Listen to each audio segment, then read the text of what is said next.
जय हो साधु जीवन की जय हो साधु जीवन की, साधु जीवन की त्यागी जीवन की, साधु जीवन की त्यागी जीवन की। सुर समूह को जो अति प्रिय है, कल्प वृक्ष सम सुख के धाम। इंद्र पूज्य उन महावीर को करता हूँ शत बार प्रेम। गुरुओं के गुरु भागमल का धरता हूँ मैं मन में ध्यान। जिनकी पावन कृपा से मिलता भवतम नाशक आत्म ज्ञान। निर्मल कीर्ति पावन उत्तम जिनका सद्वाचार। महिमाशाली परोपकारी उत्तम संयम श्रेष्ठ विचार। परम सेवा भावी गुरुवर मेरे थे फकड़ सन्यासी रहे। अभय गगन गुंजा दो जय।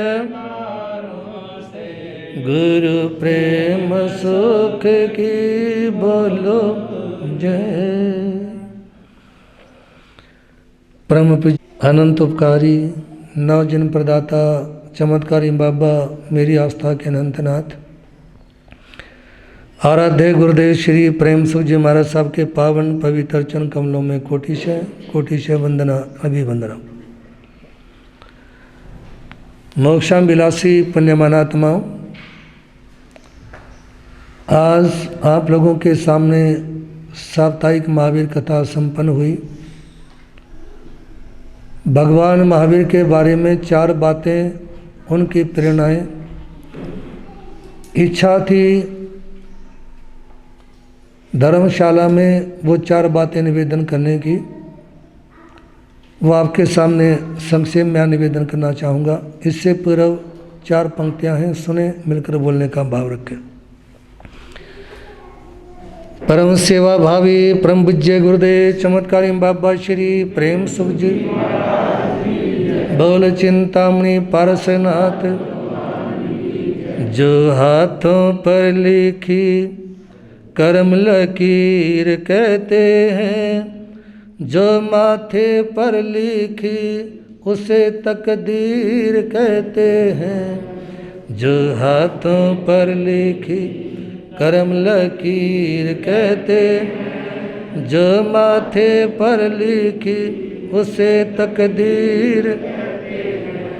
जो बंधन में जकड़े उसे जंजीर कहते हैं। जो बंधन को तोड़े उसे महावीर कहते हैं।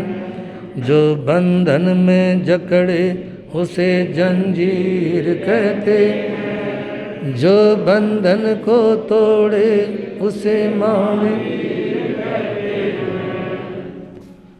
मोक्षाम विलासी पुण्यमानात्माओं,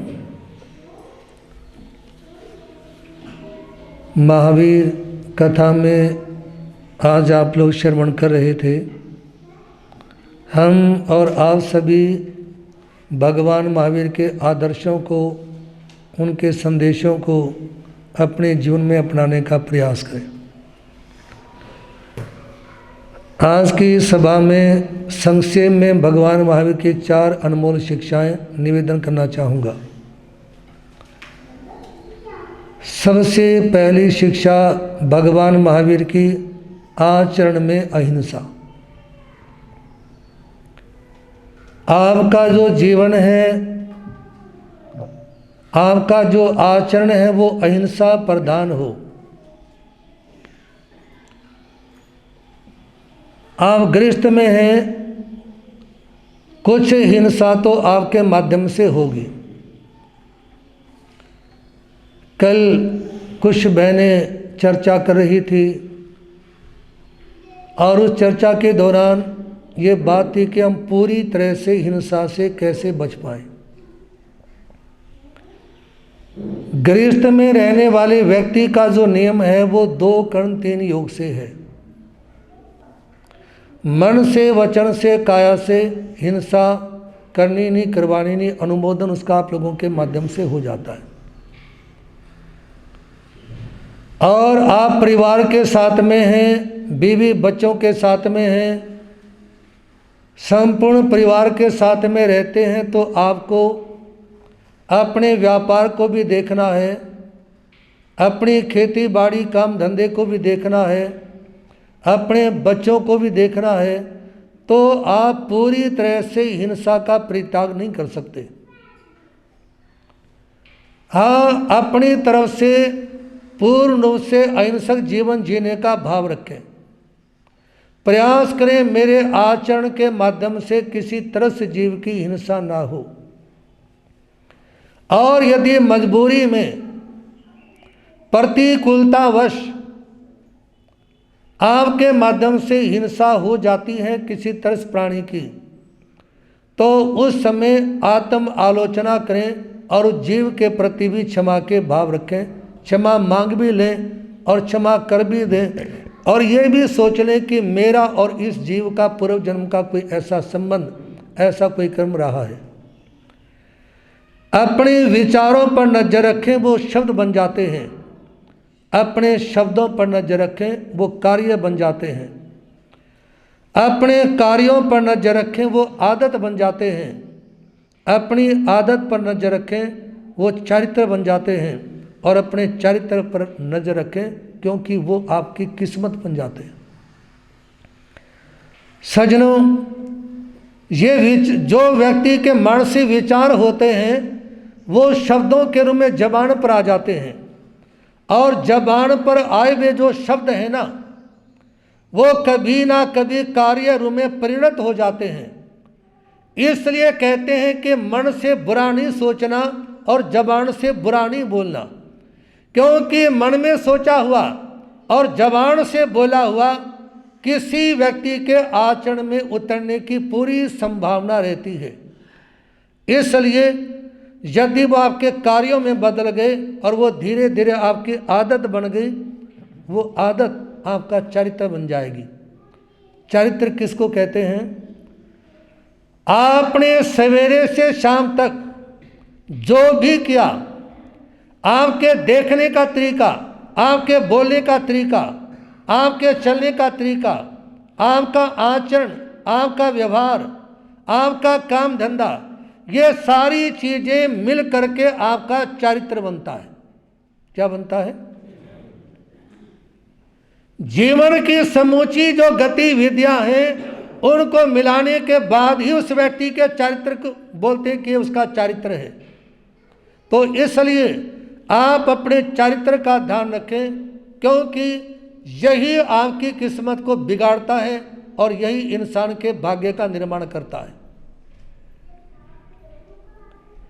कवि उपाध्याय पूज्य श्री अमर मुनि जी महाराज साहब कई बार कहा करते, मानव तेरा भाग्य नहीं है अन्य किसी के हाथों में, जो कुछ है सब रक्षी तेरे है अपने ही हाथों में। आपकी किस्मत किसी और के हाथ में नहीं हो सकती, औरों के हाथ में आपका भाग्य नहीं हो सकता। आप स्वयं अपने भाग्य के विध्वंसक हैं और स्वयं ही अपने भाग्य के विधाता और निर्माता हैं।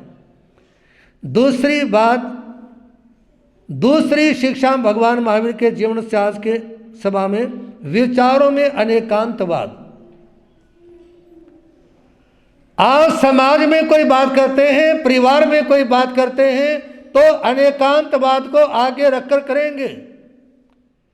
एक है एकांतवाद, जैसा मैंने बोला है वैसा ही होगा, जो मैंने कह दिया वही सत्य है, बाकी सब असत्य है, जो मैं कहूँगा वैसा ही करना होगा। इन सब बातों से परिवारों में और समाजों में क्लेश पैदा होता है, अशांति पैदा होती है। और जब व्यक्ति सोच लेता है कि जो मैंने कहा आप उसके ऊपर भी विचार कर लें, और समाज में जो अन्य भाई हैं एक बार उन सब की भी राय ले लें और सबकी राय लेने के बाद में जो एक मत बने उस कार्य को कर लें। मान लो एक व्यक्ति ने अपने भाई से पूछे बिना, माता पिता से पूछे बिना, बीवी से पूछे बिना कोई कार्य किया और उसमें नुकसान हो गया, तो सभी ये बोलेंगे ये सब तेरे कारण हुआ, बोलेंगे ना। और यदि सभी की राय लेने के बाद में कोई काम किया जाए उसके बाद भी तो नुकसान हो सकता है, लेकिन सभी की राय लेने के बाद में कोई कार्य किया गया और नुकसान हो गया तो कोई किसी के पर टिप्पणी नहीं कर सकता कि तेरे कारण से ऐसा हुआ। इसलिए विचारों में अनेकांतवाद और धवगमन सोपान भी सब ये पावन पथ का, मानवता आधार पुण्य ये जन्म जनक का, सुचिता का संधान अगर नर कर न सके तो यही बड़ा दुर्भाग्य मनुष्य का मानवपन का। प्रेरणा दी कि जिसके विचारों में अनेकांतवाद है ना, और धव गमन के सपने भी वही देख सकता है, मतलब ऊंचा उठने के, महावीर बनने के, पारसनाथ बनने के, ऋषभ देव बनने के सपन भी वही देख सकता है। और यदि मानव जीवन में शुचिता का संधान नहीं हुआ, शुद्धिकरण नहीं हुआ, तो जीवन का पतन होता चला जाएगा। मानवता का संधान शुचिता। आपके विचार कितने पवित्र हैं, आपकी सोच कितनी पवित्र है, इस ओर ध्यान देने का भाव रखेंगे।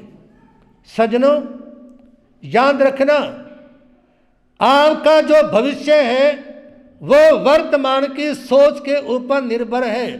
आपके अपने विचार कैसे रहते हैं, सवेरे से शाम तक कैसे कैसे विचार आपके मन में पैदा हुए, कैसे कैसे भाव आपके मन में आए, बस वही आपके जीवन की आधारशिला है।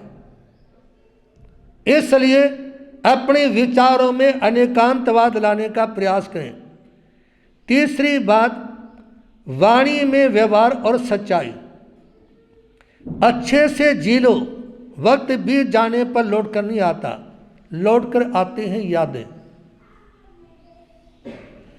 इसलिए अपने जीवन को अच्छे ढंग से जीने का प्रयास करें। उत्तरायण सूत्र भगवान महावीर की अंतिम वाणी में संदेश दिया है कि जो जो रात्रि, जो जो दिन एक बार व्यतीत हो जाते हैं वो कभी लौट करके नहीं आते। अधर्म करने वालों की, पाप करने वालों की, बुरे विचार रखने वालों की वो दिन और रातें सब व्यर्थ हो जाती हैं, और धर्म में जो लोग मन को लगा करके रखते हैं उनके दिन भी सफल होते हैं और उनकी रातें भी सफल होती हैं। अच्छे से जी लो, वक्त भी जाने पर लौट कर नहीं आता, लौट कर आती हैं यादें। अतः आज ही बदलो जीवन का ढंग एवं रहो खुशियों के संग। आज ही अपने जीवन को बदल ले। मैं ऑस्ट्रेलिया के एक लेखक की पुस्तक पढ़ रहा था। उस समय लिखा था कि परिवार विनाश के कगार पर पहुंचा हुआ था। उसका कारण था जो घर की मुख्य महिला थी वो डिप्रेशन की शिकार थी। तनाव में रहने के कारण वो पति के साथ में लड़ती, पति बेटों को डांटते, बेटे अपनी बीवी के साथ में क्लेश करते, और पुत्र वधू अपने नन्हे मुन्ने बच्चों के साथ मारपीट करने लग जाती। गलती किसकी थी? एक व्यक्ति को तनाव हुआ और सारा परिवार बर्बाद होता चला गया। तो एक रोज उससे माता श्री के मन में विचार आया कि मैं अपने तनाव को कम करने के लिए, खत्म करने के लिए हंस के देखूं। क्या करके देखूं? है जी, क्या करके देखूं? और यदि हसीन आए तो क्या करें? हसीन आए तो क्या करें? हसीन आए तो आप बोलेंगे याहू, बोलो याहू याहू। हसीन आए तो याहू बोले, उससे आपको हंसी आ जाएगी। उससे माता ने हंसना शुरू कर दिया हंसने के कारण तनाव खत्म हो गया। तनाव खत्म होते ही पति के साथ संबंध ठीक हो गए। पति के साथ संबंध ठीक होते ही पिता ने पुत्रों को डांटना बंद कर दिया, बेटों ने अपनी बीवी को टोकना बंद कर दिया, और जो पुत्र वधू थी उन्होंने अपने बच्चों को प्यार से रखना और प्यार से डील करना शुरू कर दिया। इसलिए निवेदन है, आप यदि कर सको अपना तनाव खत्म करने के लिए प्रयास, तो इतना सा कर लें, जब सवेरे उठें तो उस समय थोड़ा सा हंस लें। क्या कर लें? हैं जी? तुम कहने के बाद भी जरा से नहीं हंस सकते, बाद में क्या हंसोगे? जरा सा हंस लें। सबके साथ अच्छा व्यवहार करोगे तो सुनो, जब आपका हंसोगे आपका व्यवहार सबके साथ अच्छा हो जाएगा, और जब सबके साथ में अच्छा व्यवहार होगा तो क्या होगा? समय गूंगा नहीं, बस मौन है। समय गूंगा नहीं, बस मौन है। वक्त पर बताता है किसका कौन है। वक्त पर बताता है। समय गूंगा नहीं होता कभी। आपके विचार, आपका व्यवहार, किसके बारे में आपने क्या टिप्पणियां की, किसके बारे में आपने क्या बोला, किसके बारे में आपकी सोच क्या है, वो जो चीजें हैं ना, वो वक्त आने पर इंसान को सब चीजों का एहसास हो जाता है। याद रखना, कोई बचपन में ठीक चलता है, कोई जवानी में सुधरता है, और कोई सिग्नल डाउन होने के बाद बुढ़ापे में जाकर के सुधरता है। लेकिन निवेदन इतना सा करना चाहूंगा कि यदि आप समझदार हैं और आपके अंदर कोई मोटी कमी है, तो आप समय रहते अपने को सुधारने का प्रयास करें, क्योंकि कोई भी व्यक्ति किसी के सुधरने की इंतजार बुढ़ापे तक नहीं कर सकता।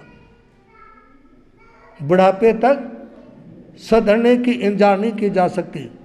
चौथी बात, चौथी शिक्षा भगवान महावीर की, जीवन में अपरिग्रह। दुख भरा संसार ये सुखी कहाँ से होए, अपनी अपनी आग में जल रहा सब कोई। जल रहा सब कोई, दुख सपने अपना गाया, लगे आग में बाग, धर्म से शीतल होवे काया।